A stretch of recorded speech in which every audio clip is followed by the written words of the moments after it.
Gentlemen and female gentlemen, I welcome you one and all to the Monkey King! It's monkey time, baby! Black Myth Wukong's complete story and all the endings explained, alright? We are getting a complete freaking lore dive in the honor of stories with cookies. We are doing the lore dive of Black Myth Wukong. As you may know, I, Lord Nuxanor, consumer of all lore, have been consuming all lore. From Team Fortress 2 to Elden Ring, all lore shall be consumed. Today we're doing Black Myth Wukong lore. I've already done a lore dive on the actual Journey to the West story and the entire life story of Sun Wukong, but apparently, as far as I am aware, Black Myth Wukong is a sequel. There will obviously be spoilers because we're covering the ending and all the lore of the game, but if you want to join me for this ride and hit 10,000 likes, I will be doing more exclusive Black Myth Wukong content. I'm even considering playing the whole game on stream, which I don't usually do for these games. I normally just absorb the lore and play them off stream, but we shall see, all right? It's lore consummation time. Let's see what we got. Hey there, friends. Hi. Today we're exploring Black Myth Wukong, an action RPG that's been turning heads since its first reveal in 2020. Dude, I fucking love how...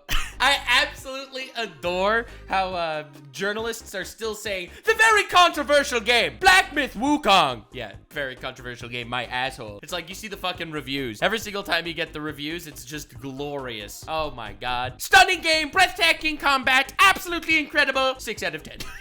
Fucking journalists. Developed by Game Science, a small Chinese studio founded by ex-Tencent employees, this game draws inspiration from the classic Chinese novel Journey to the West. Yeah. In this video, I'll cover the backstory, the plot of the game, the endings, and throughout I'll explain what I think it all means.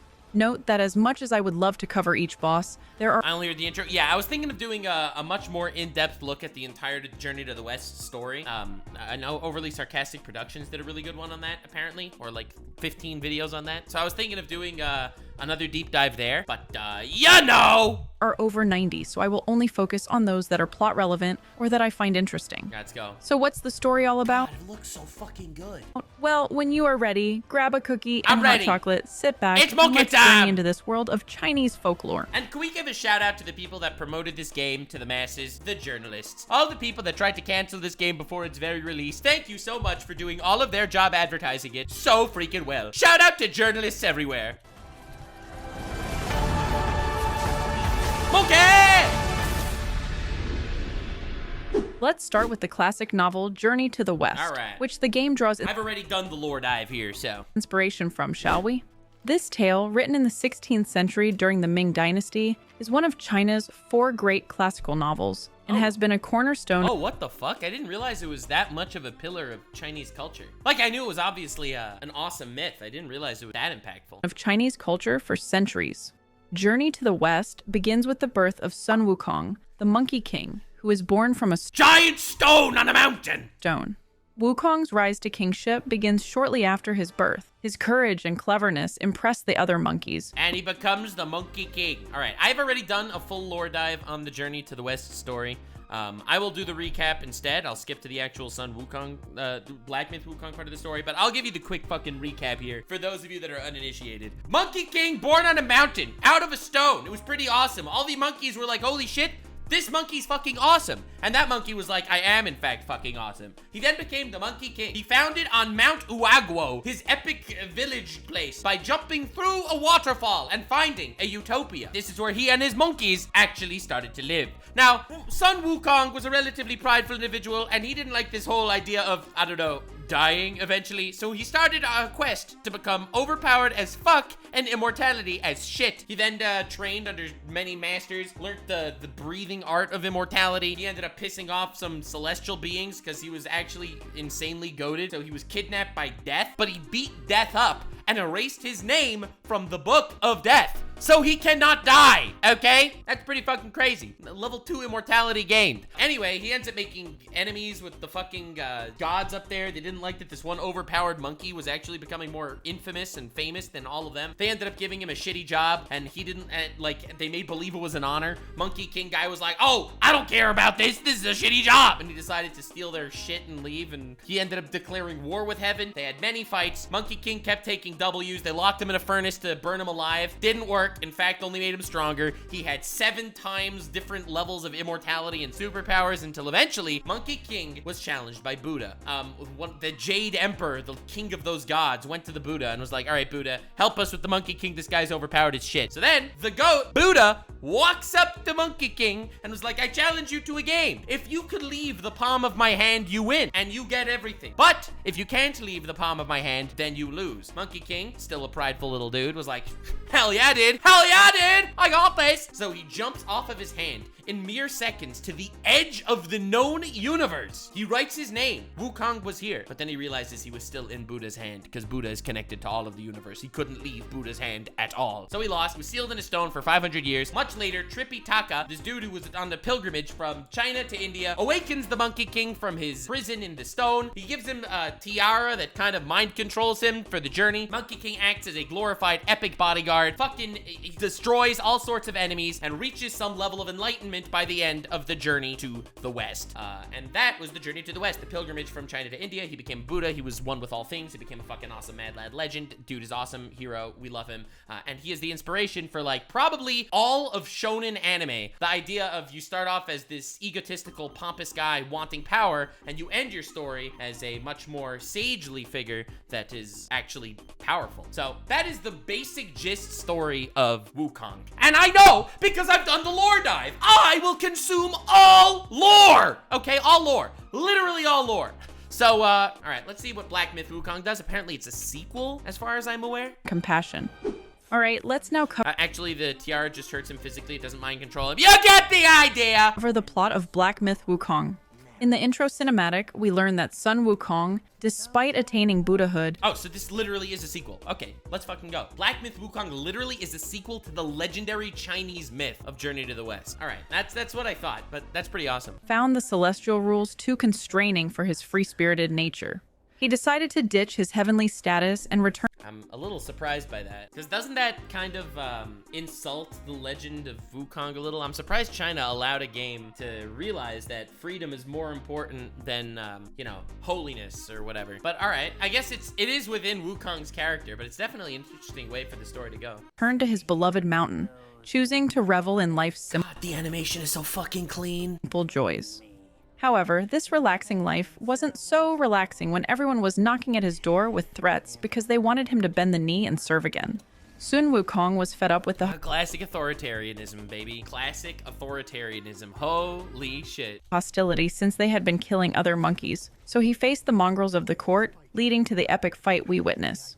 The fight ended with Sun Wukong having the crown forced on his head and being slammed down into the mountain where his physical being is believed to remain in a boulder. Oh my god, bro went up against the gods and they won. They actually won this time. Oh my god. The devs tricked the government. They're anti-CCP. Holy shit, based as fuck. Because in my understanding of the Chinese systems, they would not allow this stuff. That's really, really weird. God damn, that's wild. And the gods actually took a W. This is how the story starts. Wait, so you don't play as Sun Wukong? You play as someone trying to save Sun Wukong?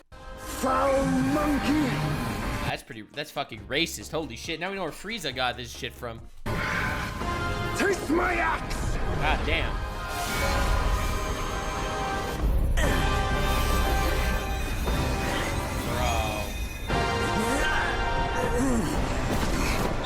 Bro, they just wouldn't let him live a free life. Taste my ass. My axe! Oh my god.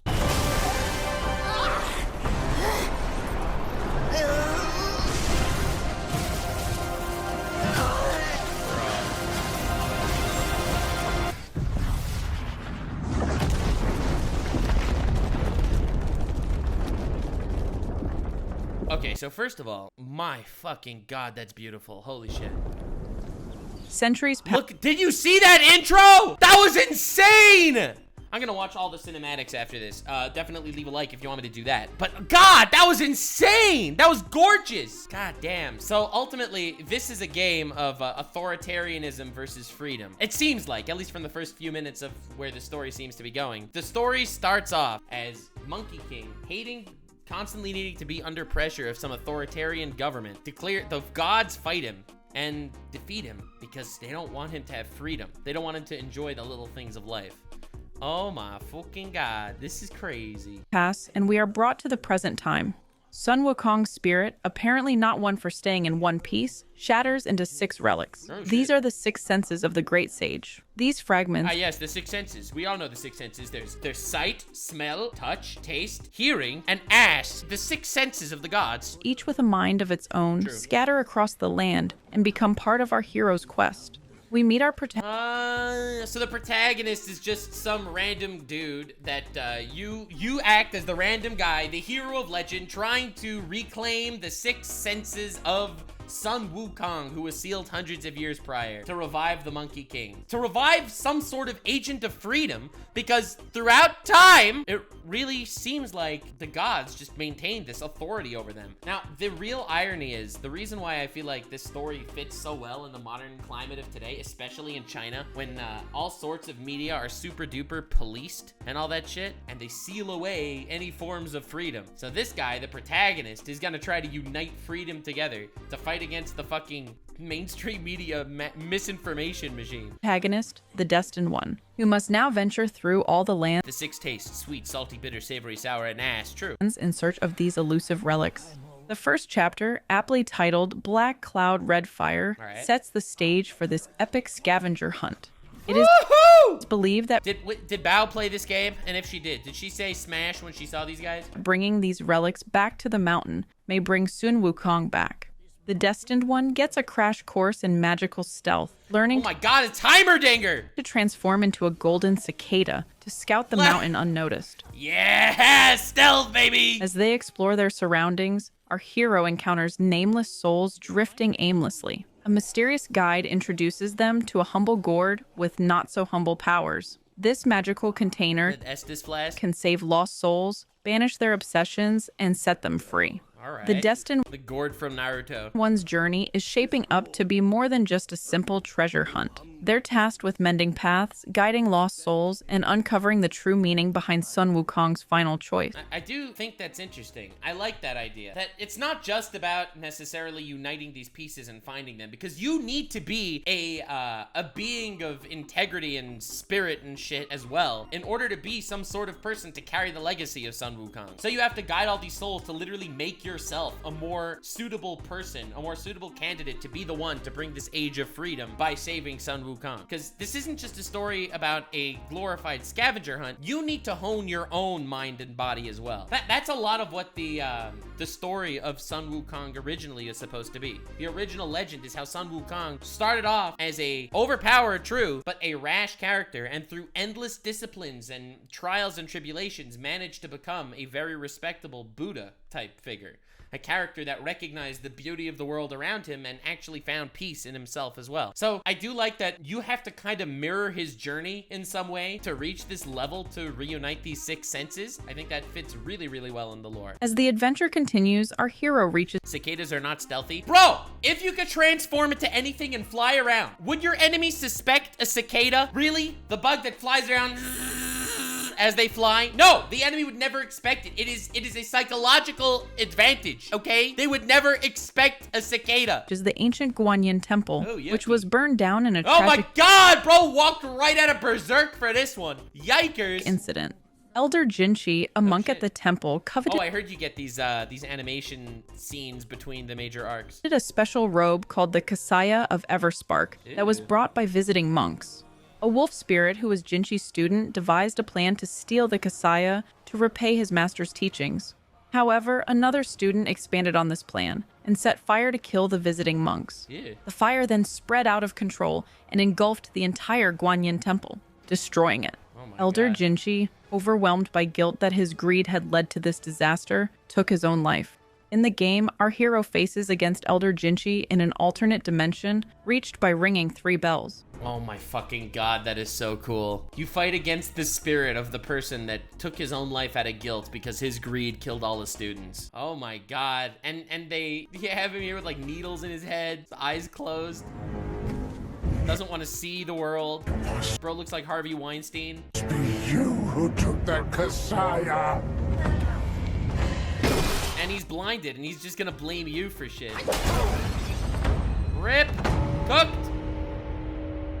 After defeating him, our hero meets the Black Wind Oh my god, look at this guy. King, who has been busy rebuilding the temple and restoring the scriptures that were destroyed. The Black Wind King is based on a character called the Black Wind Demon from the original Journey to the West. In the novel, he was a demon that lived on Black Wind Mountain and who was friends with Elder Jinchi. In the game's adaptation, it seems the Black Wind King returned to Black Wind Mountain after serving as a guardian, where he attempts to resurrect his former friends and recreate his past life. And he is ready to fight. The battle ends with the king running off, but at least our hero learns a cool new spell, so now we're ready to chase the Black Wind King up the summit. This Wind King is not black! Wait a second, I'm noticing something! This Wind King is white, in fact! God damn, he looks more like Thanos than a black guy. Is ready to fight. Pretty racist, The battle honestly. ends with the king running off, but at least our hero learns a cool new spell, so now we're ready to chase the Black Wind King up the summit. The destined Oh, one his bare persona is black. See, that's why he's the Black Wind King, because you see his persona is in fact black, so we're fine. We're good, don't worry. See, journalists, this is what we call diversity. Oh my god. arrives at the top of the summit to find that the king has taken a new form as the Black Bear. Come to find out, the Black Wind King claims that he is only a pawn of the Celestial Court. He never had any intention of harming the Great Sage. Damn. In fact, he was storing it since he didn't know what Bro holding a back scratcher? Why is Heimerdinger holding a back scratcher? Ah, the mythical black back scratcher of Shungwu Village. to do with it. Only a being strong enough can absorb the power. Our hero takes advantage of this predicament and obtains the relic. Let's go. Its power. If you pardon me, I'll go back to Guanyin to atone for my actions and be put back on the engaging band. You will never see me out there anymore. Wild voice acting, holy shit. Burb! Music is kind of fire, not gonna lie. Bro, that bird has the Sharingan.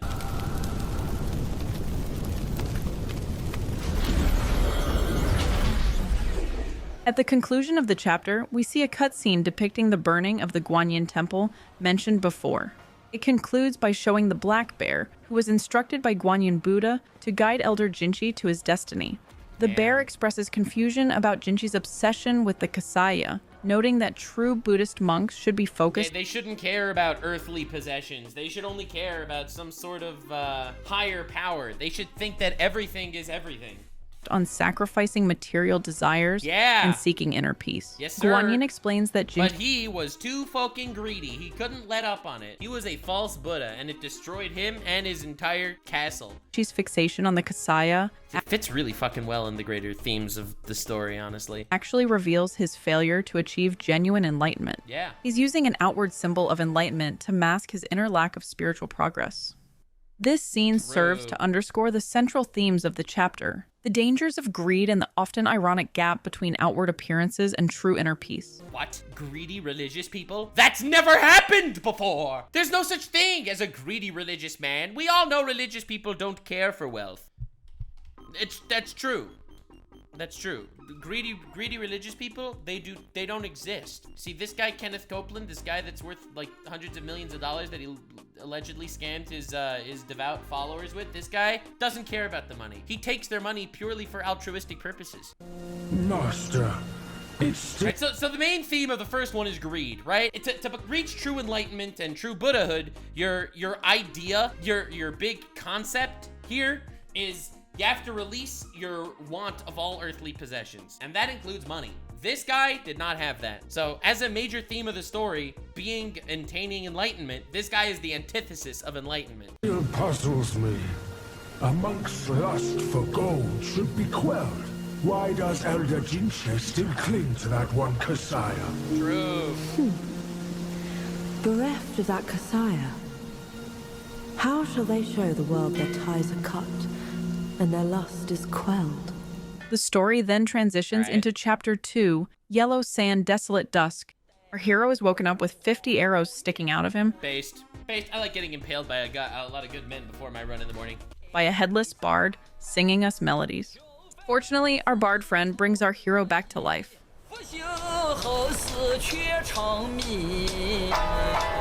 Oh, what? He literally is impaled by a bunch of arrows. Holy shit.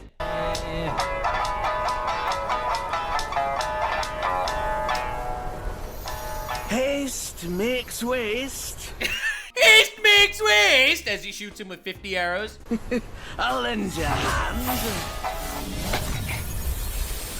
So that is gonna be my new alarm clock sound. Our protagonist Yo! Peter Pettigrew, what are you doing here? faces against the first prince of flowing sands, a once noble warrior He turned looks pretty noble. monstrous entity. It is a massive rat-like creature. With his mind clouded by some dark influence, the first prince has forgotten his kin and purpose. We witness it eat its own dad. Ah! Why did she say that so casually? Why would she say that so casually? Oh my god, it's not a Nux stream without cannibalism, am I right? And this is incestuous cannibalism, which is arguably even worse. Are you mad? Go and hunt the monkey. I'm your father. Yeah, hunt the monkey, he says, delicious. Alright, 1 count patricide, 1 count murder, 1 count vor, 1 count cannibalism.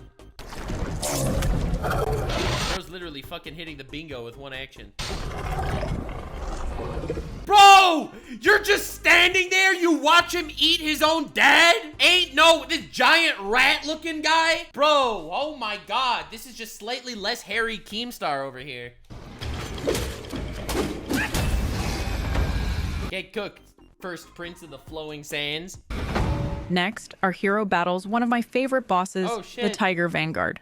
What can I Yo! say? I'm a sucker for big cats. Bro, what is with women on the internet? Why have women on the internet just become have they all just become furries? Like, what is going on? I made the massive mistake of opening TikTok one time and it literally ruined my life. Like, you open a bow stream and she's just panting and gasping because Blythe the wolf is there. It is a power. I get called a gooner, by the way. For what? For what? Look at my competition. It's unbelievable. You go to bookstores, okay? Every bookstore with the from TikTok section of the bookstore. Not, you probably have never gone to bookstores because you probably are illiterate and also don't touch grass. But if you go to a bookstore, there's gonna be like one aisle that's just gonna be like the from TikTok section. And it's all like little petite women in the cover and like massive wolf demon hybrid monsters with like Forbidden Love as the title. Like, I don't understand. How are women so overpowered that they are immune to the gooner allegations? Your constant harassment of the female gender makes me sick. It was not harassment, Jake. I'm just pointing out a fact here, okay? I don't understand. I don't understand. No way to understand the pain and suffering I feel. Every day,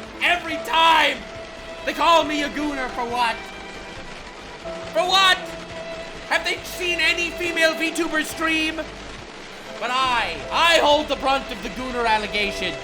Every time! Honestly, it's pretty awesome. I like getting canceled for being a gooner. There are worse things to be canceled for than the gooner stuff, to be honest. This is my villain arc. My villain arc is it's a tragic villain backstory. True. Full Yao Guai, a demon monster He does look pretty cool, though. who guards the crouching Great fucking character design. tiger temple. He is described as a fierce, tiger-like creature who has been indulging in sacrifices. Indulging in sacrifices. It's kind of interesting that like you have a lot of characters that very easily represent like the earthly desires shit. Like this is obviously gluttony. Like this is some sort of demon of gluttony. It's interesting to show you how all the main bosses so far in the game, I know we're only at the very beginning, but all the bosses we're seeing so far are characters that have not been able to separate themselves from carnal human desires. I like it. I think it's fucking cool. As evidenced by the blood-filled arena where we encounter him. If you dare to look up the king's Why pride does it keep giving you the back shots angle? again, I'll serve your dimwit son up for supper. Myself. Bro, that fucking accent. Through this fight, our monkey protagonist discovers a new spell and a secret tiger mouth tunnel for crafting. All right. Afterwards, our protagonist ends up in a windstorm and is faced with the yellow wind sage. This sage has stolen Erlang's spell and snatched the great sage's relic. He has also stolen a master's head and manages to hold onto it during our entire battle. Once the yellow wind sage is defeated, our Alright. bard friend stands by our protagonist's side. Yo, I like this bard guy, the headless dude. He's so awesome. He's a headless horseman. It's awesome. This time, though, he's not here to sing to us. Rather, he wants to get his head back. Boo! Boo! Boo! He's not here to sing, he just wants head? Imagine that being your character arc. I am a simple man. All I want in this life is head. We learn that the bard is the Yellow Wind Sage's master. Oh shit. In reality, he is Lingji Bodhisattva, a powerful Buddhist deity. Damn. In the Journey to the West novel, he had been tasked by Buddha to keep a creature known as the Yellow Wind Monster in check. When Sun Wukong and his companions struggled against the demon's wind magic, they sought Lingji's help. He swiftly arrived, subdued the demon with his magical items, and took the captured creature back to Buddha for judgment. Damn. In the game, Lingji Bro's fucking cool. Holy shit. Windmaster. has cleverly disguised himself as a humble bard to observe and guide our hero. See, but that's the thing. That's what makes this story so interesting. You as the main character, not only are you on a scavenger hunt, but you also need to prove yourself to the different Buddhas of the world. You also need to hone yourself, your body and mind, to become strong in physical power and also moral and just and enlightened. This path to put Sun Wukong back together is only part of the journey. You also need to attain some sort of Buddhahood. And these other Buddhas, they're gonna watch you to make sure that you're actually worthy of your journey. Lingji's head was stolen by the Yellow Wind Sage. Damn. It had taken the head in an attempt to use it as a vessel to absorb the power of the relic, which he had found but was unable to absorb himself. After the Destined One defeats the Yellow Wind Sage, Lingji then bestows the relic upon the Destined One, deeming him a more worthy recipient than the scheming Yellow Wind Sage. Nice. Let's go. Through your valor and sagacity, order has been restored. You are the sole worthy one to keep it. Yeah. Bro, and you're not gonna get this shit if you don't have pure intentions. That's what makes this a multifaceted story. It's not just the idea of being on a scavenger hunt to reunite Sun Wukong. You have to be worthy to be the one to reunite Sun Wukong, and you are going to be silently judged by every headless Buddha on the fucking map. Please, keep it secure in my stead. You got it, sir. Oh my God, bro is tall. Lord, this is like what it looks like when Moist Critical meets up with any other YouTuber. This is what the meeting looks like in more ways than one.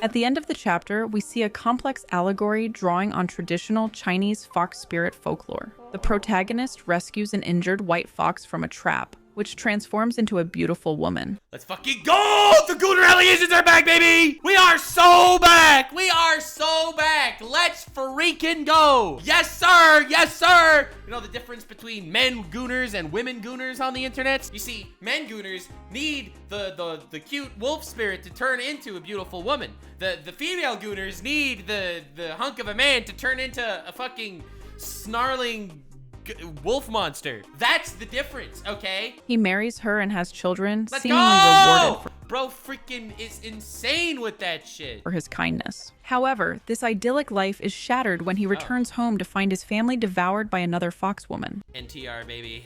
It always ends with NTR. Live to vor another day, fox woman. Let's fucking go. He wakes up realizing it's all just a nightmare and decides to kill the white fox he initially saved, Oh my God, dude, no!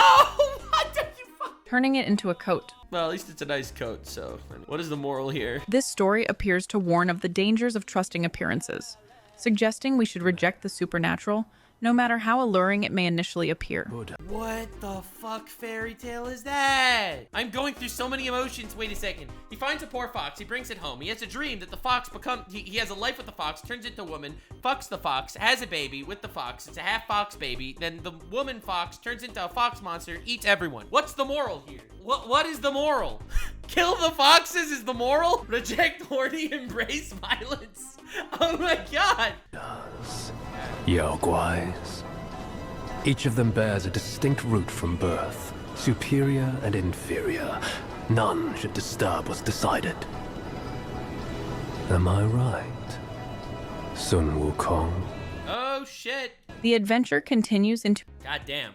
right, so the first one was the red, the black bear, the red shit. Then the next one's the yellow wind spirit. Then the next one is seemingly the ice stuff. It is really, really interesting to see how they fall into the greater archetypes of the 7 deadly sins. I know the 7 deadly sins is not a Chinese concept as far as I'm aware, but it is interesting to see how the first one was very focused on greed. The second one was very focused on gluttony. This one seems like it's focused on lust, which is why they show fox women, because fox women are obviously the superior animal girl. All right, there's lots of debates on the internet about which animal girl is superior, dog girl, cat girl. You're all wrong. It's fox women. The end. There's no discussion.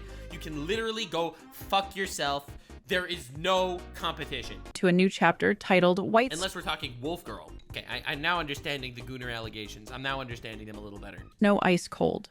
As our Destined One continues their chilly adventure... Bro! What is that? What is that? Oh my god, look at this guy. Holy shit. Chinese Donald Trump? Is that you? Bro, it's a cock with a cock! Dude, look at this man! Oh my god. Character design is so fucking good. Sure, he meets the Keeper of the New West, a freaky old man chicken that turns us into a bat. Hey, he's not freaky, he's just misunderstood. It seems it's our hero's time to search the land for the relic, since the Lord of the Land is away. All right. The Destined One arrives. Nice. I do actually think it is really interesting to think that story with the fox and how the moral is obviously do not fuck animals, which is obviously the moral of that story. But it is really cool. It goes to show you not to literally not to succumb to your desires. See, if you would have saved the fox, turning her into a fox woman, and been like, okay, fox woman, you're safe now. You can leave. Instead of, sticking his dick in whatever that was, literally he would have been fine. He could have done good by everyone, but he didn't. Arrives at a temple on a lake. He's greeted by a baby Buddha. Oh my god, time baby! You literally escaped from Gravity Falls and came all the way here? Who unleashes a dragon out of his little tiny sack. After the Destined One... Don't talk about children's sacks, okay, lady? Like, I've been covering the Mr. Beast drama enough. I don't even want to hear about that shit. Defeats the dragon falls onto the ice, shattering it. But our hero falls along with it into the depths of the ice-cold lake. Yikes.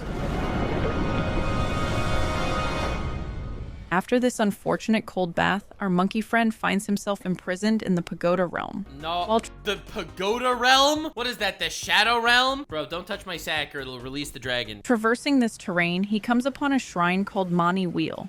Here, he finds Captain Wise Voice, and this guy is not messing around. He's a large, four-legged Yaoguai king that towers over our hero. But without further ado, our I don't even know what the fuck I'm looking at here. monkey friend fights him, since it is our only hope out of this realm. Dude, this camera angle looks like complete and utter ass. I'm not gonna lie, all the fights so far look pretty fucking cool as far as we've seen. I know we aren't really covering the fights, we're covering the lore, but this fight looks like ass. Afterwards, Kangjin Star, a woman who can transform into a woman? A white dragon. Of course she can transform into a dragon. You can't. All right, okay. Yeah. She is a woman, but also she transforms into a dragon. Of course she does, because of course, because listen, Women. every time, bro. I just want to live a normal life here, okay? I want to have a normal life with a normal girl. God damn it. And wields control over lightning and ice elemental attacks. Tells our hero that he was held in the pagoda for his own good because his abilities are highly valued. Oh, shit. She's mad that he escaped his supposed safe haven. More like jail, in my opinion. Yeah, bro. I love these people that I will do you the favor of keeping you safe in prison, which is obviously not only is that like a meme on its own right, but if you think about it for a second, okay? That's the fucking story of Sun Wukong versus the gods. Because ultimately, if you live a life of pure authority and just following the rules, never stepping a toe out of line, it's a safe life. You can live a safe life that way, but you're not free. Being in a jail for your own safety is a microcosm of the whole fucking story here. And I love that. I actually love that. I am really impressed. I thought this would purely be a fighting game without like actual philosophical undertones and shit. But this is why I overanalyze stuff for a living. Wants him to go back to the pagoda so his abilities can be exploited. It's a hard pass for our hero. True. And so, hard pass. apparently thinking he's the mother of dragons, he The Game of Thrones reference? What was that? takes a ride on Star's back until he's able to drive her into He's giving her the back shots. the golden symbols that are stuck in Holy the shit, he smashed her. rocks. The symbols are cracked open and out comes a little guy named Zhu Bajie. Zhu was one The Rake of Destiny! of Wukong's traveling companions in the Journey to the West shit. novel. All right, I have to do a deeper dive into the actual Journey to the West novel and not just the lore overview. 10,000 likes and I will. He was originally a celestial marshal in heaven who commanded 80,000 naval soldiers. The traditional Nice. story states that he was banished from heaven for attempting to seduce the moon goddess while drunk. Wait, Zhubaji the pig guy? The pig dude? I know I made that joke because last time we did the lore dive, I was like, no way, they made the one Jew a pig. But no way! Zhubaji the pig dude tried to fucking riz up the moon goddess? The worst thing she could say is no, yeah, I guess. Then she banishes you to Earth. As punishment, he was reincarnated into the mortal world. By mistake or divine design, Oh my god, he's just a little guy! Look at him! depending on the version, he ended up in a pig's womb instead of a human's. The worst thing she could say is no, reincarnates you in a pig's womb. This resulted in him turning into a This sounds like TF2 lore, all right? When I was doing my Team Fortress 2 lore dive, and it was like that he implanted, the fucking scientist, medic guy, impregnated baboon uteruses in his enemies so that he could push the button to make his enemies go into labor on the spot. That's like the same fucking bullshit I'm seeing right now. Reincarnated as a furry in another world. half-man, half-pig humanoid monster. God, look at this man. Don't Zhu fall is off. known for his gluttonous appetite, No! laziness, and lustfulness. And Laziness and lustfulness. Let's go. Dude has literally hit the trifecta of sins. his character represents human desires and weaknesses that must be overcome on the spiritual Oh journey. my god, but he's such a cute little guy. What took you so long? I take it back. Constipation! How did you know? I was nearly cooked alive in there. The voice acting. Move it.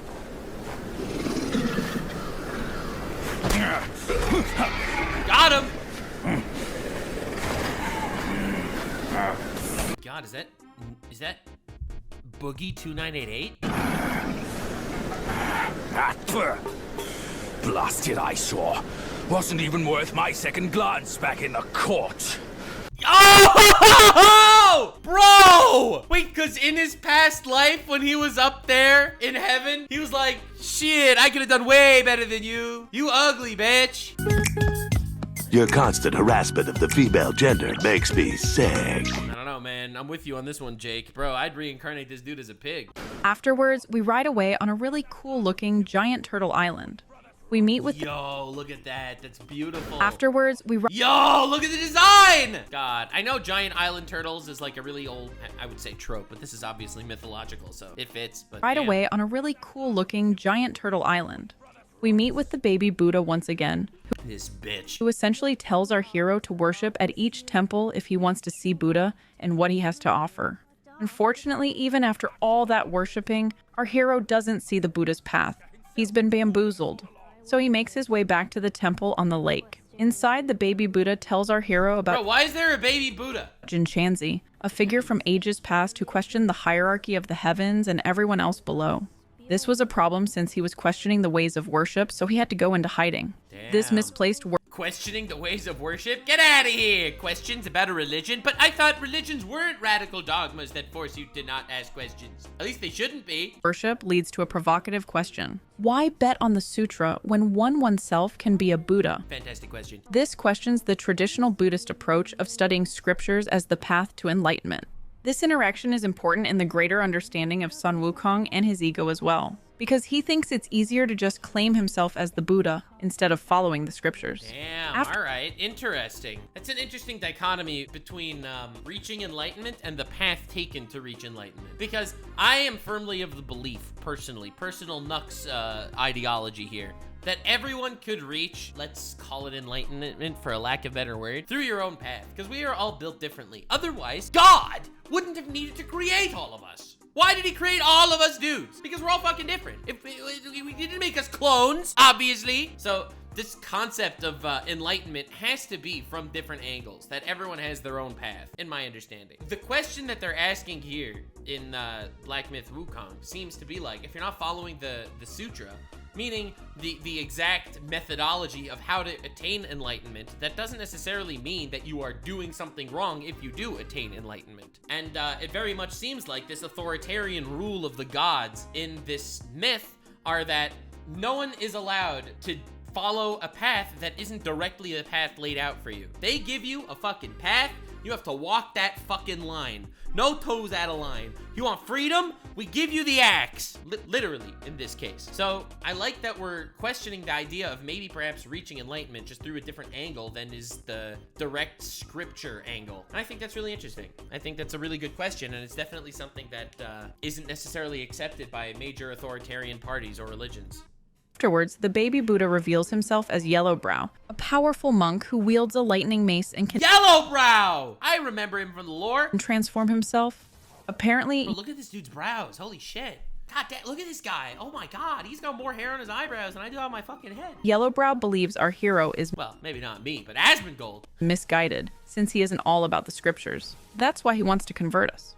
Unfortunately, our monkey friend doesn't quite defeat Yellowbrow No! and summons our hero into his sack where he keeps others like the dragon we fought earlier. Oh my god, this dude just has a fucking sack. He just has a bag of random creatures. He keeps you in his little fucking nutsack, like the dragon. This isn't any old sack, though. It has been woven together with Wukong's strength and remakes everyone that enters.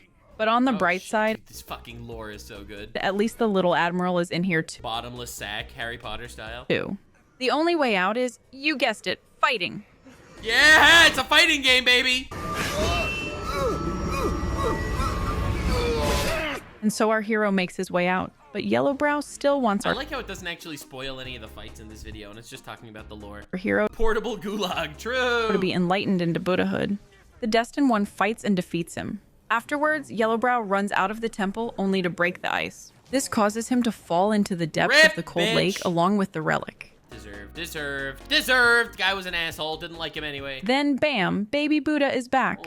Turns out, Yellowbrow had stolen the sack and had shapeshifted into the baby Buddha. Welp, That is one of the lamest twists I've ever heard in my entire life. no better time to go fishing than the present. After a swift fishing expedition, the baby Buddha awards our hero the third relic. Oh, nice. I meant to subdue him myself, But you fucking failed, baby Buddha. you two were swifter.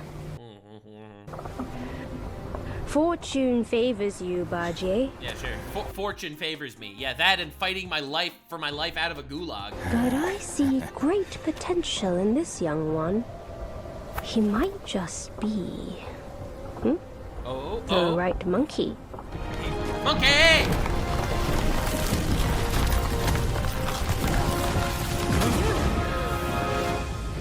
Oh my god. What the fuck did he just pull out? What did the baby pull out of the water? Oh my god, it's a giant goldfish.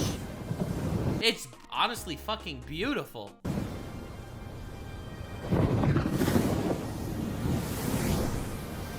This is what happens if the Kraken gets halfway into the asshole of a goldfish. You get this fucking guy.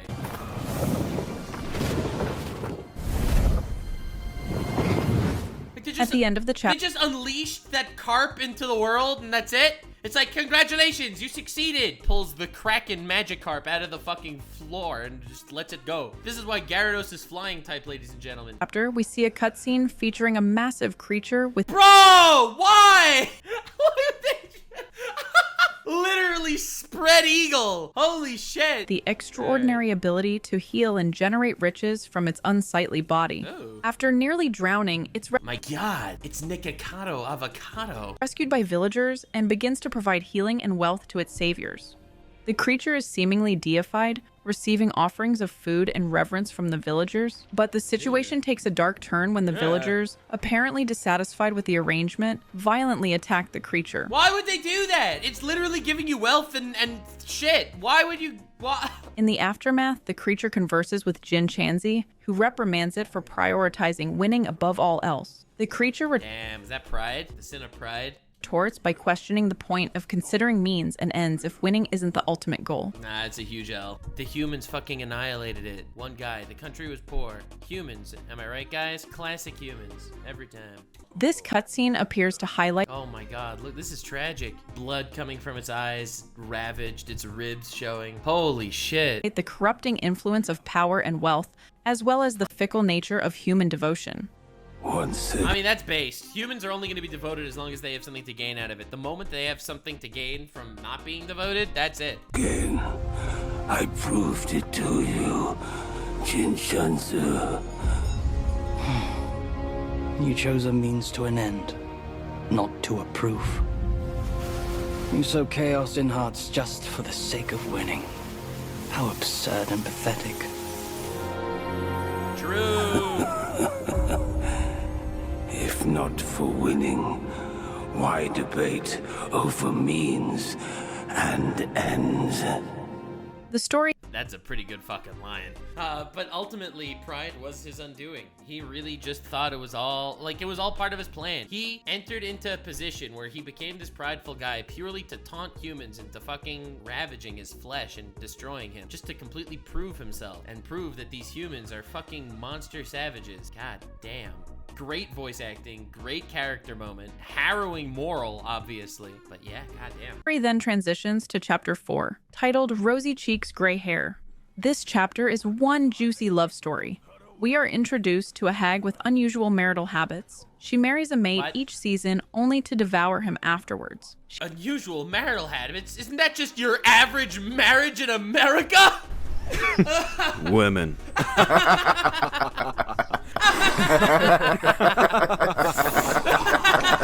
She was once gifted a mirror, but she took one look and threw it away. Bro, hag maxing! This incident soured the lady's mood, the one who gifted the mirror leading the lady to stop visiting the hag. Bro, literally the fucking ass slit over here just to see the ass of the person in front of you. Let's fucking go. Our hero and his trusty sidekick, No! Jubaji! both in disguise, arrive at a house where they meet a woman called the second sister. This is the hag's daughter. We learn that apparently our sidekick had a history with the hag. Oh my fucking god. This guy! This Jubaji! He's literally going around! I have one thing to Your say. constant harassment of the female gender makes me sick. It does, bro! Preach, Jake! Preach! Our hero then fights the second sister in her God, dude. Oh, fuck. jumbo spider form. Dude, there is so much shapeshifting in Chinese mythology. How do these people not have trust issues? After defeating her and some banter between her and Ju, our hero runs straight into the spider lair. Bugs!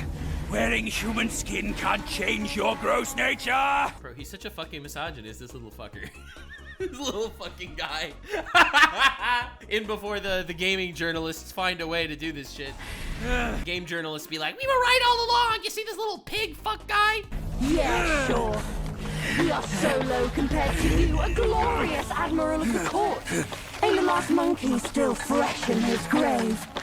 And here you are, another monkey's sidekick. Cut your bullshit! Look at this guy. Professional monkey sidekick and womanizer. Let's fucking go. Let's see where else you'd build your lair!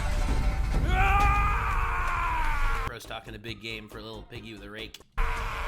The destined one lands on a bed of webs and Mama Spider strikes. Oh shit! By some miracle, our hero survives and wakes up on a bed. Afterwards, he ventures through the lair and fights Buddha's right hand, which is Oh god, bro, and I thought the hand guys in Elden Ring were nasty. actually the tail of a bug monster. One of the sisters helps tame the bug and grabs it with her spidey web. Our monkey hero makes his way to the mother hag's house and spies on the Just saying, spider women are not gonna lie. Spider women though, like they get a bad rep in the monster girl fucking community. Not that I'm not part of that community. I wouldn't know actually. I take everything that I said back. situation that is about to unfold. Ju is being escorted by the sisters into their mother's home. The mother and Ju have a long history, including Ju having a part in the hag's sisters' deaths. And Bro, this little pig guy literally has a history with every woman monster in the entire fucking land. Oh, is that a half woman, half spider monster? Well, he's got history with Zhu Baji. the hag being forced to survive off of her own sister's flesh. On the bright side, they had a little romance, and he helped spare her from death. The Riz, baby. He literally rizzed her back to life. But the hag was left with a wound partially from Ju. Nonetheless, the hag is angry at him. Well, more like jealous. She wants to be Ju's number one, but recognizes that What is going on? What is happening? How is this the plot? Dude, I mean, this definitely gives off lust and envy vibes. Again, it's classic human sin. he will always stand by the monkey. So in her fit of jealousy, she demands She's jealous because Zhu would rather be a sidekick to a monkey than a husband to this beautiful lady. Holy shit, that's a slap in the face. for them to be together. They are preparing for their marriage, apparently. Oh. Zhu and the hag have one heck So remember when I said beautiful lady? of a night together. Bros before hoes is what I meant to say. Bros before hoes. Let's fucking go. She might have white and sticky fluids coming out of her body. Webs, obviously, is what I was referring to. But, yeah. And as the tall tale told us in the beginning, Zhu Baji, I'm realizing now, is literally the archetype for the entire ugly bastard archetype is just Zhu Baji's story. The ugly bastard archetype from, like, hentai. Holy shit. it's the end for Zhu. First comes marriage, then comes The fucking art is phenomenal, though. feasting. Our hero checks in on his bestie and realizes he's under a spell. He went from a funny little friend to a giant red-eyed menace. Ew. It's time to fight, and it's our protagonist's job to knock some sense into his buddy. So after some epic mud fighting, Zhu is back in his mini sweet form. Filthy monkey! That sounds pretty racist. Every time that they say filthy monkey, I really don't like it. You're dead already! You're the one who ruined it all! God damn!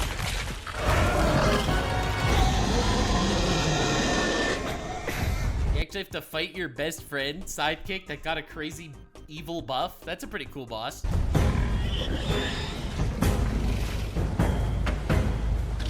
Cannon dwarf! That's a good one, Chad. That's a good one! God damn. And you destroy him instantly. Let's go. I'm really happy they skipped the fights in this video. Really well done, Mrs. Cookie. Good shit.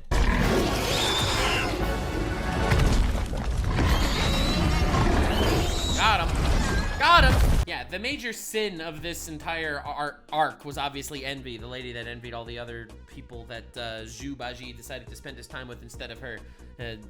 Preferred not to hag Max at that specific moment. It really is following these 7 deadly sins tropes almost intentionally. How the first one was the big guy was greed, and the second one was obviously gluttony. Third one was obviously lust. Yeah, it's really cool.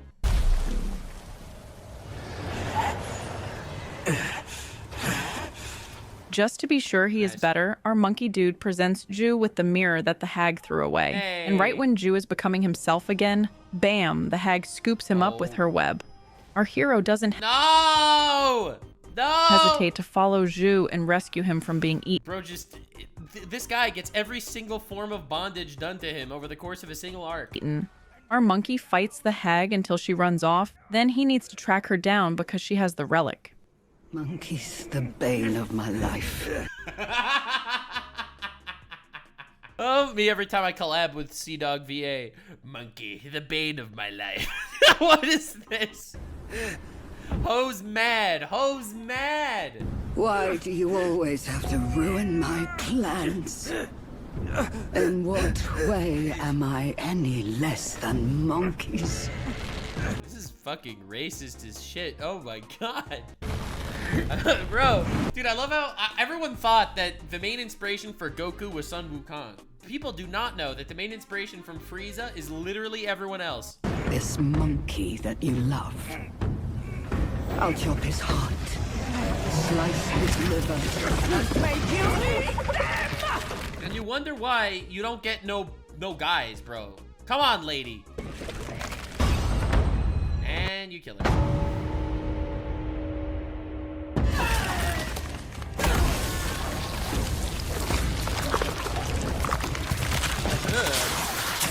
Yeah!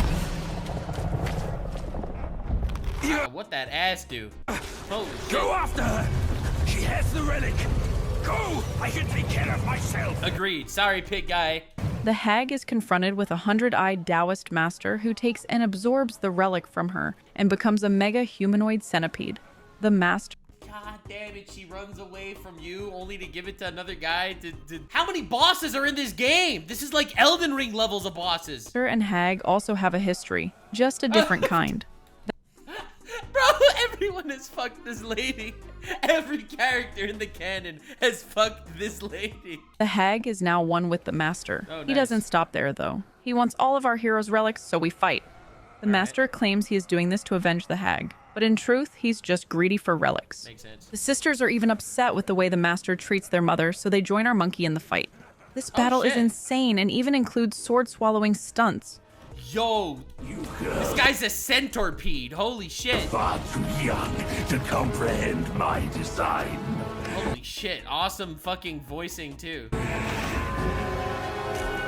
This, along with those relics inside him, shall free me 100-eyed Taoist master. of Kunlun's reign. Holy shit. Kill it with fire. Avenge the hoe. Rest assured, darling, I'll avenge you. Now let go of your misery. Bro just ate his own wife and said, darling, I will avenge you. Oh my god. And rest in peace.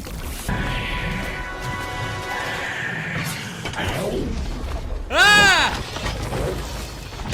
Listen, I guess he learned all that sword swallowing from his wife. I'm not gonna lie, she's been doing a lot of sword swallowing over the story here, so...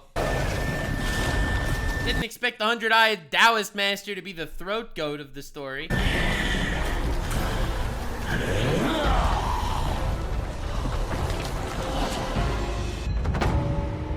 And you kill him. Come down, Grandmaster.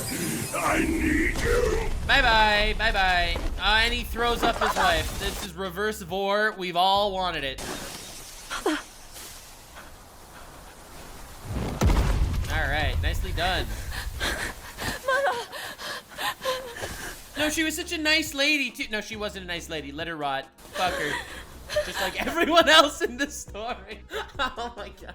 Now Oh god, humanity's oldest profession. that the master has been beaten, the mother is free from within him. However, she has died.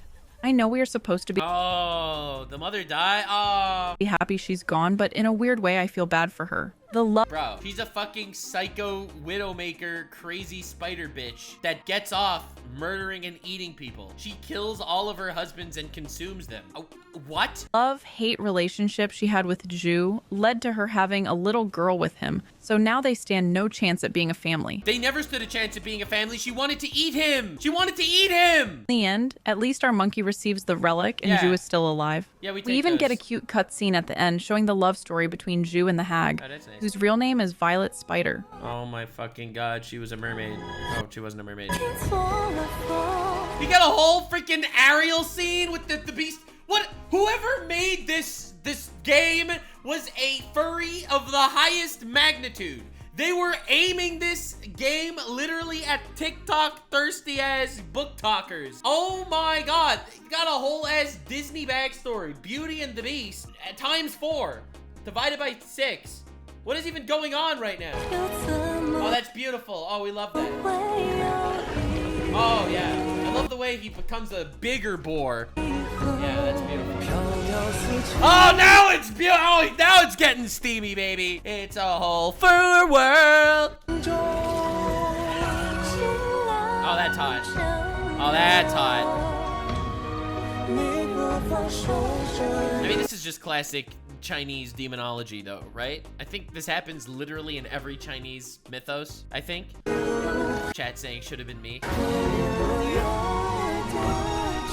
Sorry, what was that? Journalists in the background saying not diverse enough? You have spider women fucking pigmen, okay? Not diverse enough.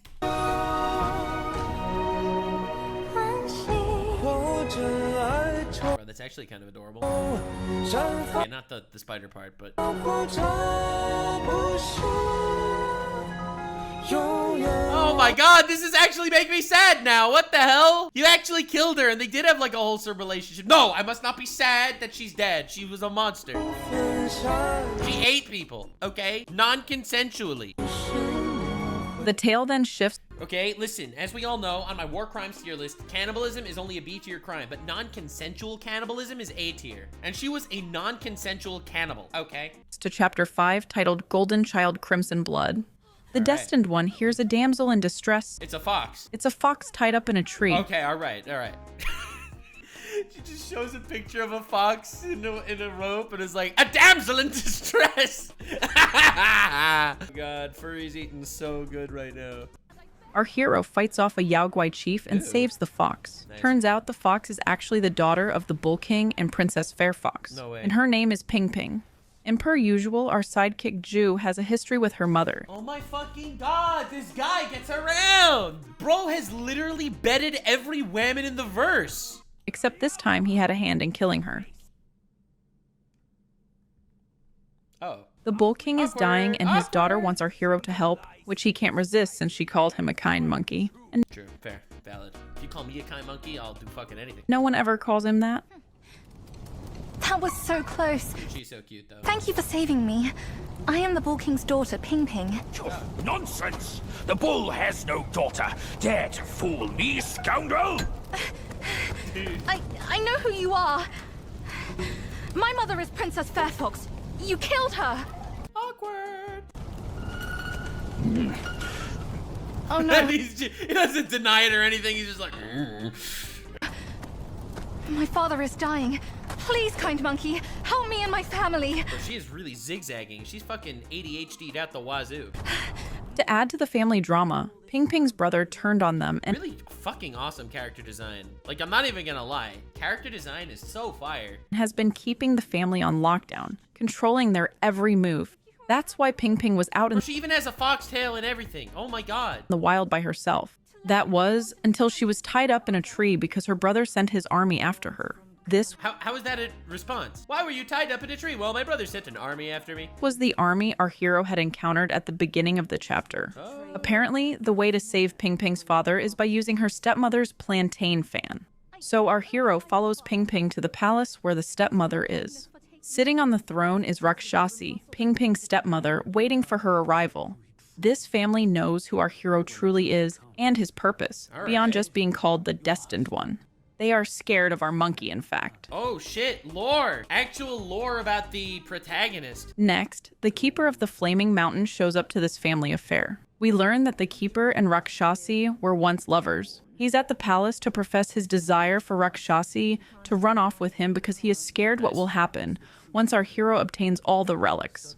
The Keeper Why? Why are you afraid what'll happen to you or gets all the relics? Maybe he'll bring Sun Wukong back. Why would he care? cares deeply for the stepmother and wants to protect her from what's to come. Right as the Keeper goes in for a kiss, Rakshasi steps away and reveals herself as our buddy Zhu. What the fuck? What a trickster. Rakshasi, have we not been this close? No. Since our No, time no, not with the sexy guitar in the background. Cheetah Palace. Well, yes. Oh, I no, do miss wait. the old days too. We were so happy back Oh, then. they were so happy. And now he leans in for the kiss. And he becomes the little pig guy. What's in the blazes? No tricks here. It's just my hoof. You deserve to know before we kiss. God, dude. To repent this! Filthy lowlife! This is why he has infinite Riz. Fucking transformation jutsu. Pranks everyone. Man is so much Riz, he rizzes all the men and all the women in the fucking story. Naruto sexy jutsu coming in handy once again, ladies and gentlemen. Dare take her form and beguile me. My old friend, wasn't it fun?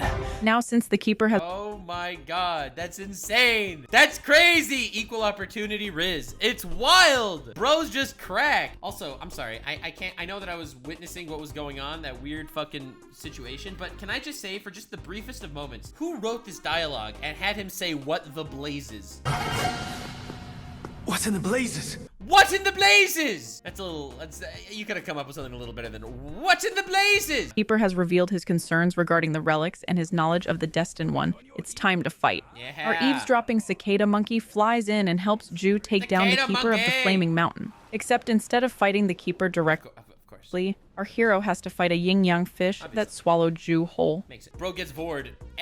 What is with this man? This Zhu guy. This is insane. Once the megafish is defeated, our hero is sent on his way to explore the palace grounds. At last, Ping Ping finds the fan needed to stop her brother. Ping Ping! She believes her stepmother ran off because she couldn't choose between her husband and son. What do you mean by couldn't choose? This game creates major trust issues because no one is who they appear. We noticed! This game has trust issues because everyone has transformation jutsus and actually utilizes it, unlike in Naruto where they totally forgot transformation jutsus are a thing after like 5 episodes. Ping Ping, turns out, is not Ping Ping after all. Huge L. Huge L. Oh my god, bro. So the fox woman was not actually the fox woman? She is actually Red Boy in disguise, No way. the son of the Bull King, who has been setting the mountains ablaze.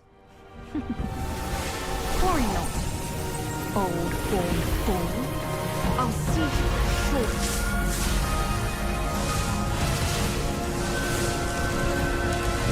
Bro, I got fucking jebaited. I got so jebaited.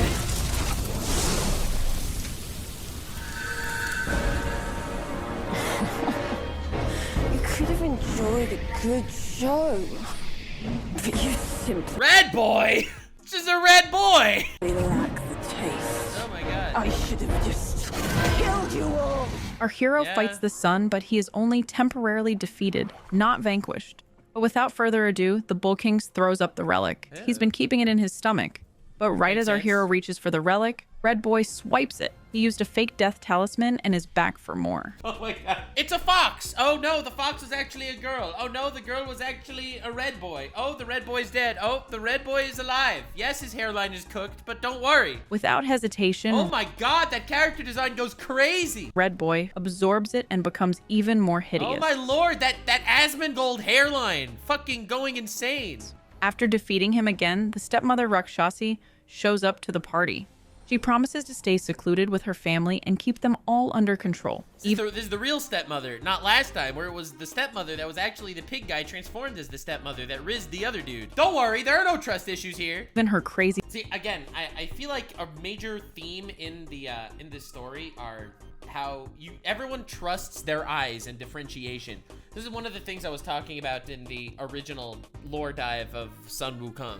But one of the major themes is that the Buddha connects with everything to truly be one with the universe. Only if you trust your eyes and your senses and believe in differentiations between separate things can you be tricked. So a lot of this story is tricking you based on superficial disguises, whereas if you were truly in a state of enlightenment that you could connect with everything, there would be no way to trick you because you would be one with everything else and everyone else. So this is a very interesting way to explore that whole idea of superficial differences can completely fool you, but that's only simply put because you did not reach this enlightened stage yet. So I do like that we are still focusing on the flaws and weaknesses of a man. The devil's son. However, before our hero decides what to do with the family, the son stabs himself, ending his own reign of terror. This sends the already dying father over the edge. The parents are devastated despite their son's torment. Shall never witness it. You shall not pass! Ah! Bro stabbed himself in the face! Hot. Damn.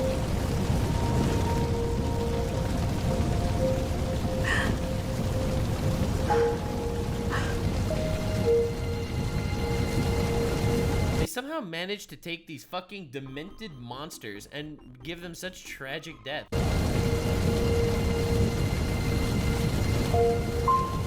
Like with the music and everything, I'm feeling bad for this red boy over here.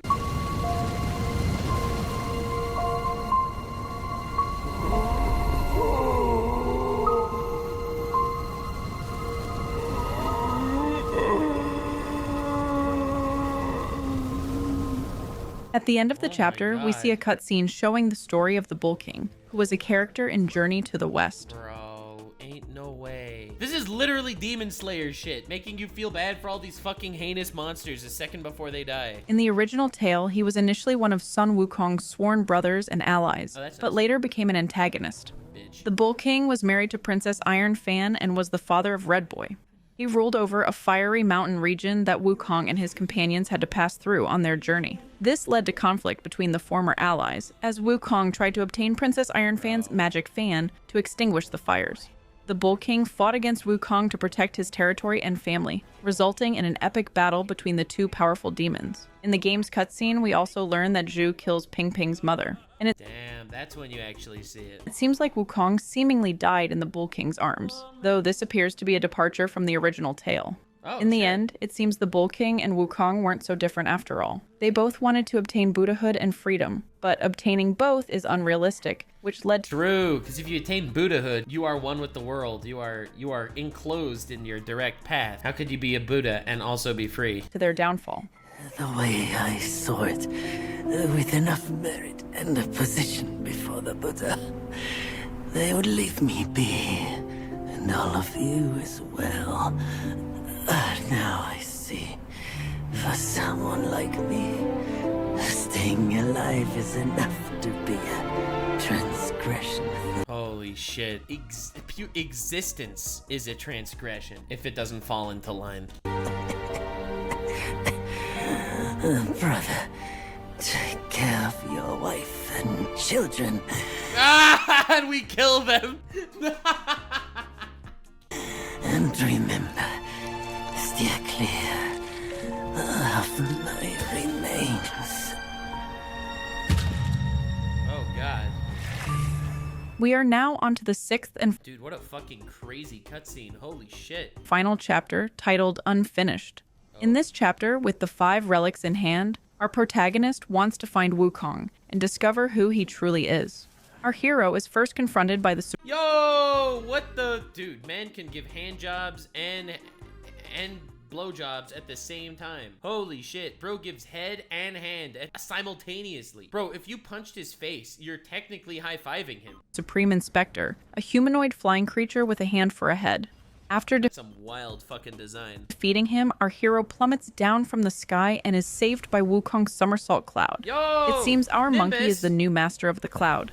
This is a manifestation of his mastery over the life force that permeates the universe in Chinese philosophy. That's it. Because he is attaining some level of enlightenment. That's why the cloud decides that he's actually willing and worthy.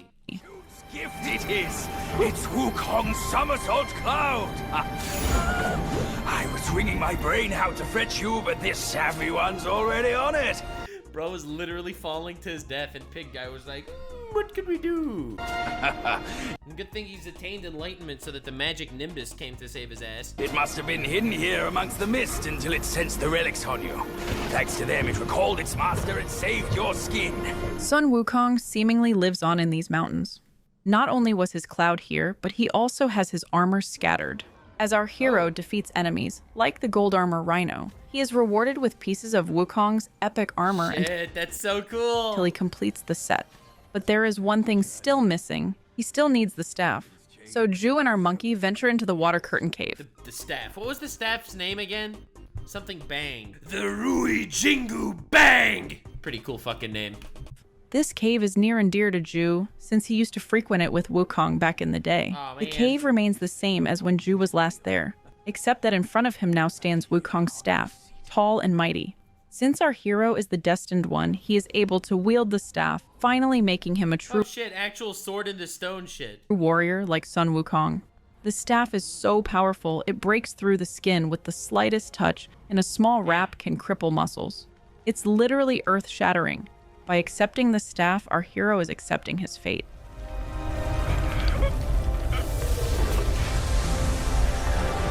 Okay!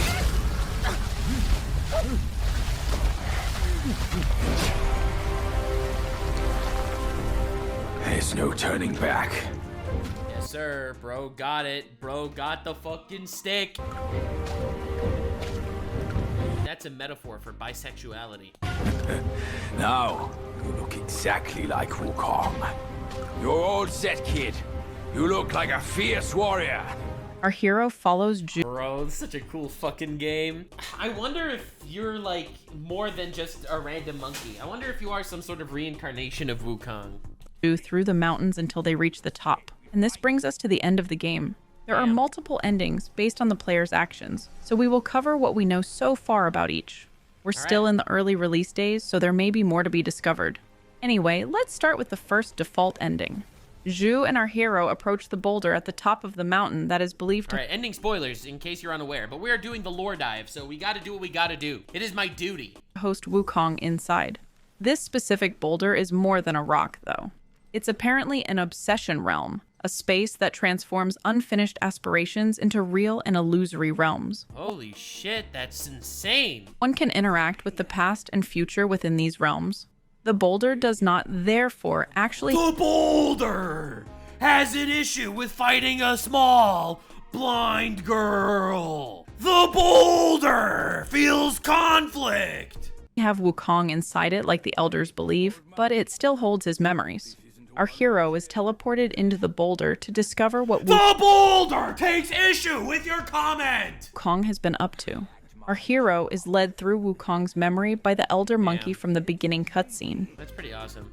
So this is like some sort of shadow realm, purely of dreams that were never fulfilled. He sees Wukong throughout the years. When Wukong was younger, he showed interest in the finer things in life, which drove him to always want more. Right? That was the ego of young Wukong before he attained some sort of enlightenment. His ambition led him to seek a position in the celestial court, even though he already had a kingdom and title in the earthly realm below. Once he was given a position in the court, however, his joy quickly turned to rage when he wasn't invited to a feast, nearly destroying the entire celestial palace. Holy shit. Wukong has Classic. always been very arrogant and is never satisfied. He defied the doctrines that he was supposed to follow. Supposed to follow, air quotes. Sure, supposed to follow. As you could imagine, this didn't go over well He in has no choice but to follow it. That's the thing. There is no freedom in a world of authoritarian justice. the heavens. Wukong did have a soft spot, though. He was in love with a lady, until he was forced away. The source to the problem finally revealed. Women. Every time. With his broken heart, he in turn broke the lady into pieces 3 times. Bro, you're not entitled to ladies. Entitled, bro. You are not entitled. Okay? Do not break the lady into 3 parts. Okay? If the lady fucking rejects you, that sucks. Don't be toxic about it, bro. Oh my god. Oh my god. Why do all these mythological dudes kill their lovers in 3 parts, dude? God, that is needlessly messy. Hoping this would mend his heart. When Oh, my heart hurts. I'll just kill this woman. Maybe it'll make me feel a little bit better. Oh my fucking god. this didn't work, Oh, did it? Oh, well, it didn't even work. After we broke the woman in 3 parts, it just didn't work. he was eager to escape the Buddhahood to get away from his troubles and become free once again. Wait, this is when he was not free? Bro, on his Andrew Tate arc, for real, for real. Oh my god. Now back to the game. Let me just make this disclaimer. We do not condone breaking women in 3 parts on this channel, okay? We do not condone any of that shit. I've been canceled for misogyny in the past, so I want to make it clear.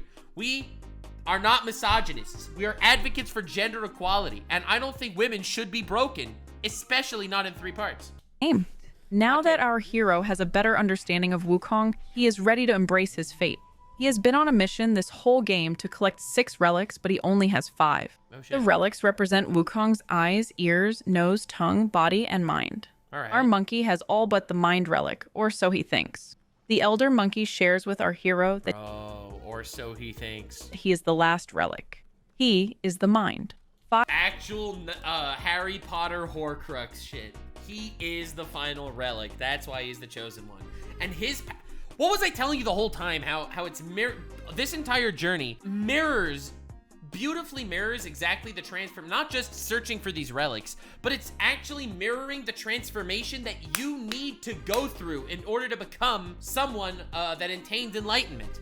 Why? Because you are the 6th relic. You are the relic of the mind. You are perfecting the mind of Wukong as you go through this journey. That's why you need to find enlightenment for yourself too the whole way through. I told you that there would be some sort of reveal as to who this chosen one is. Because he needs to mirror the evolution of Sun Wukong through this journey. Because he is the final piece of the puzzle. Fucking great writing. Holy shit. 5 of the relics were taken by kings, which are the ones our monkey fought to retrieve, Okay. but the 6th one was lost. In other words, Wukong is dead, but our hero embodies him now. Essentially, our hero is to be the vessel for Wukong to reincarnate. In order to seal the deal and take Wukong's name, our monkey must approach Wukong's shell within his memory space and combine all 6 relics. But the shell attacks in the form of a stone monkey. What? Thankfully, we have Wukong's crazy staff. Our hero shatters the stone monkey, and the broken rock forms exactly what we need. Wukong's broken shell. If you truly are the one destined, you must cast aside his soulless shell and merge the 6 into one. Then you shall be the one to begin the journey anew. Bro, Wukong became the Avatar! Holy shit!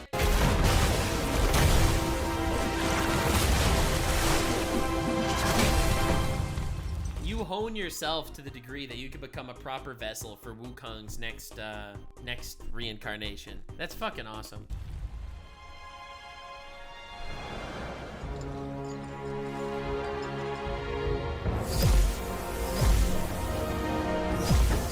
Yo, he gets the Shadow Clone Jutsu, just like Sun Wukong.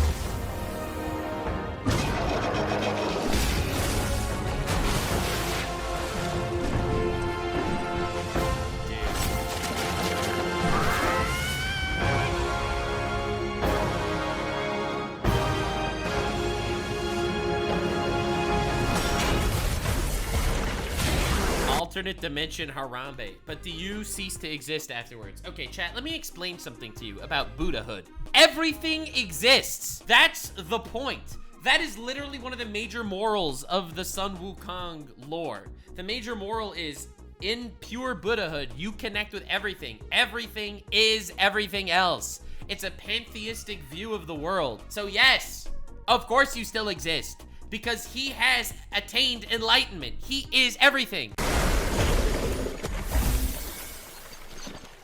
In this ending, our hero absorbs the relics and has Wukong's magical headband placed on his head. Then we see him being sealed away in the boulder. What? The boulder will bury that fool in a rock-a-lanche. What? Just like Wukong's spirit once did. Why would you do that? This default ending is viewed as bad because it represents— It is the bad ending. Because he actually does it. He manages to attain the spirit of Sun Wukong. However, Sun Wukong is not free. He is not allowed to ever be free. He could attain enlightenment, but then he has to walk the narrow path. Oh my fucking god, that's tragic. Represents a loss of individuality and free will for the Because that is, again, pure Buddhahood. That is what Sun Wukong was fighting against in the very first cutscene of the game. The very first cutscene of the game was him not wanting to give up on the little things in life. And what the beauty of individuality. Pure Buddhahood, pure enlightenment is recognizing that there is no individuality. So managing to retain some kind of nirvana is accepting oblivion. Destined one. By becoming the new Sun Wukong, the protagonist is forced into a predetermined role and a cyclical fate. The golden headband, while symbolizing power and achievement, also represents constraint. In the original Journey to the West, this headband was used by Tripitaka to force him into lion. Used to control Sun Wukong after his rebellious actions. The abrupt ending and the image of Sun Wukong trapped in amber imply that this cycle of reincarnation and predetermined destiny might be a form of imprisonment rather than transcendence. Ironically, what's the difference? Pure and utter order is a jail. Pure and utter authority is torture. What a cool fucking way to end the game. Holy shit. It's a little dark, don't get me wrong. There are other endings, don't worry, but pure and utter acceptance of your role in a greater good gets rid of your own personal individuality, your own freedom. This is why, ladies and gentlemen, we subscribe to Chaos on this channel. Chaos reigns supreme. Order L, Chaos W. Moreover, this ending is obtained by those that didn't complete enough quests and bosses during their playthrough, and thus can be interpreted as a metaphor, critiquing the practice of speedrunning games solely for the sake of completion. Yo! If you play this game purely for the ends, where the ends justifies the means. Just speedrun the game, who fucking cares, we get to the ending, you get this ending. The cycle doesn't break, you are literally part of the problem. The meta commentary! It suggests that completing the game without fully engaging with its story and world is like the Destined One becoming trapped in an endless cycle, much like Sun Wukong sealed in stone. This interpretation argues that the true value of the game, like its source material, lies in the journey itself. By focusing Ultimately, the ends do not justify the means. If you're playing this game purely to get to the ending and not to enjoy the game, then you fucking failed. Haste makes waste, baby. Focusing too much on quick completion, players risk missing the deeper meaning and intentions of the game. That's awesome. I know, it's deep stuff. I love that. Now let's cover the second secret ending. If the player continues the game beyond the first ending and completes more quests, then you can unlock Mount Mei. At the peak, you'll find a familiar enemy from the prologue, Erlang Shen, and this is the guy that cooked Sun Wukong in the prologue. The Four Heavenly Kings. The Four Heavenly Kings are Buddhist deities that are said to watch over each of the four cardinal directions and regions. It's time for an epic battle with many phases. Once our hero defeats all the bosses, Erlang Shen is left lying on the ground. Yeah. He accepts his defeat and acknowledges the strength of our Monkey King. Monkey! Erlang Shen grants our hero his own weapon. From here, our protagonist's journey is said to be just beginning. Cook 'em, monkey! I love how iconic this is, because think about it. This is an iteration, an adaptation, an evolution of the story, A Journey to the West, where the journey is the most important part. If you give up on the journey purely for the ending, you gain nothing. You end up continuing this cycle. But if the journey is what matters to you, then you can grow, you can evolve. It can change you. The win is his.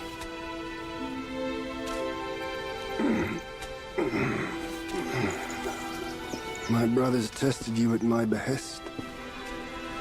All for this day. Oh shit. And only now do I understand that fight. No prestige can shackle him. No band can keep him caged. Bro, no fucking constraints and order can seal away your inherent will for freedom. A mortal death for an unbound mind and will. May you not fail him. I'm now at peace. Your journey, though, has just begun. Bro! Our hero goes back to the boulder. Awesome. Awesome. Holy shit. What a freaking twist. Here, our hero fights the stone monkey and the great sage's shell again, just like in the first ending. All right. However, this ending unfolds in a strikingly different manner. Just as the Elder is about to place Sun Wukong's crown on the Destined One's head, symbolizing the cycle of reincarnation and predetermined fate, the screen suddenly flashes. This interruption marks a pivotal moment, suggesting a break from the expected course of events.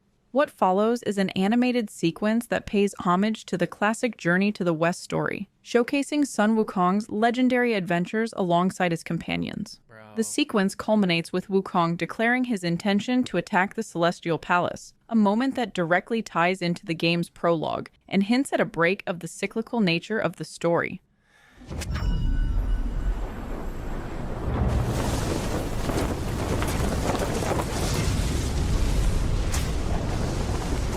Heavenly temple and everything. What does it matter if you become a Buddha? That headband has always been on your head. Keep those eyes wide open.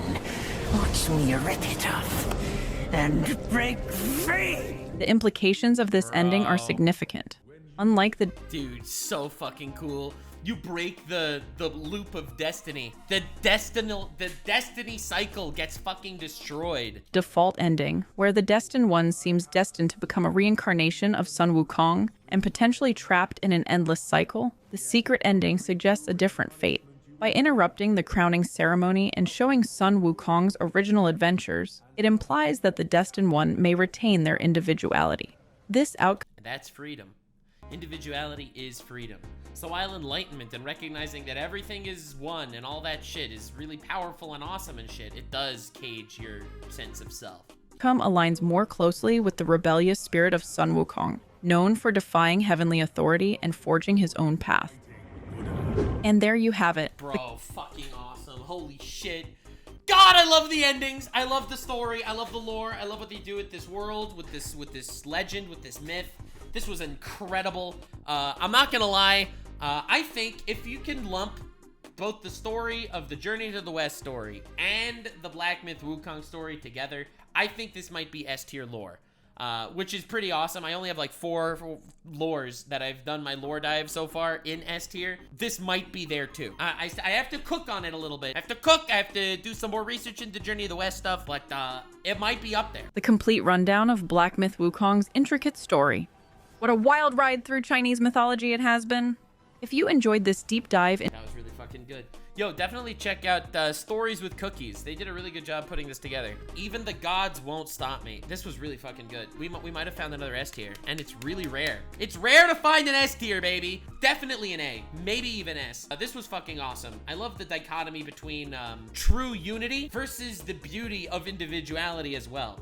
And my personal philosophy when it comes to more major awesome moments and recognizing that a sense of self is important but isn't everything, is you have to realize and recognize the fact that it's true that everything might be connected in some sort of unified fashion. Call it God, call it whatever you want, but also your sense of self is what makes you worth living. And you need somehow both of these things to coincide properly in order to have a life worth anything. You need a yin-yang. You need to fucking believe in chaos theory, baby. Pure order will not work. Pure chaos will not work. You need to attain chaotic neutral, all right? You need to attain a perfect blend of order and chaos, recognizing some kind of enlightenment at the same time as recognizing the beauty of individuality. Balance is fucking everything. Extremes will always fail. I fucking love this story. This was one of the best lores we've done our lore dives into so far. Thank you so much for being here. And remember to stay weird, fam. If you made it to the end, click one of these two videos, which also will definitely get me canceled. See you live on Kink. Stay weird, fam.